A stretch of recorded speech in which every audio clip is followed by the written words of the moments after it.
terms of your journey with Chapel, so you had a 3-month internship program and then that ended. After the internship program, you obviously stayed involved in Chapel. Was that through working for the company, Clay, who was supporting the project at the time? So it was not through Cray, but as I mentioned, my PhD was using Chapel at least as a prototyping medium. So I had to go back to my PhD and finish it, which didn't happen for another 3 years. So in those 3 years, I still had to work with the Chapel software stack as my prototyping medium. And along the process, if I see an issue with the code, or if I can see an optimization opportunity or any opportunity to make things better, now I had very little issue with it. It's just, if I have the time, like I can write the code. And obviously these are smaller changes than I could make during my internship, right? Like I cannot devote days for open source development, unfortunately, back then. But smaller changes, I could just make a branch and, open a PR with not even a second thought, because it was like kind of day-to-day thing that I was doing during my internship, and I know very well. And if someone will pick it up as a reviewer, I would probably know them as well. That also helped. So yeah, during that period, I was always in the community, contributing in the discussions, attending conferences, and things like that as much as I can. So after that point, I was like not shy or silent at all, I think. Was that important to you to stay involved in the community after the internship program ended? Like obviously you were working with Chapel, as you mentioned in your PhD still afterward, but was it important to you that if like you saw a bug and had the bandwidth to fix it, that you go and do that? Yeah, it was beneficial and fun for me in many different ways. One, I want that bug to be gone, right?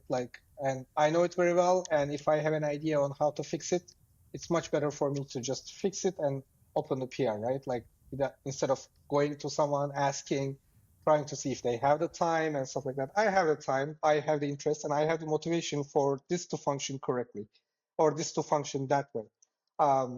So just getting it out of the way was beneficial for me, so that now it's in Chapel releases, and I'm using Chapel release instead of my own fork of Chapel, right? So just saying that was important to me.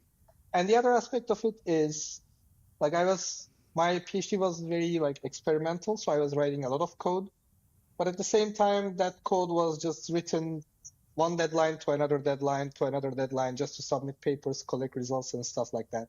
And just to use nice words with it, the code was not pretty to look at.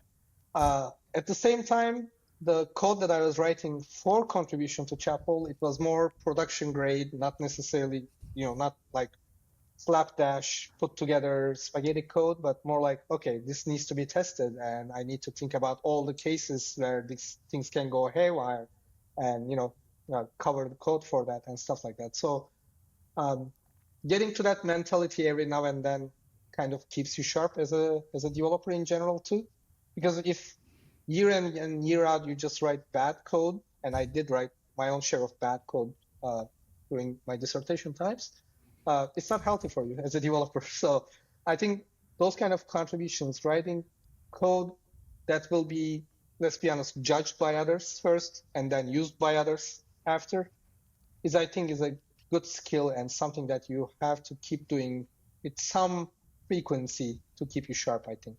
So I benefited from that a lot too. The fact that open source is developed by open collaborative communities, that was helpful to you in multiple ways. Like you didn't need to maintain a local fork of the software, but you could go participate in the community and use the upstream version, and also to develop your skills as a programmer and to get better and more experienced and write better code because you were working on that code with a group of people who were not working for the same organization as you were. You were all part of an open source community. So everyone was really focusing on the quality of the code that was contributed to the project. Right, definitely. It feels like a complete different skill set that you need to keep sharp.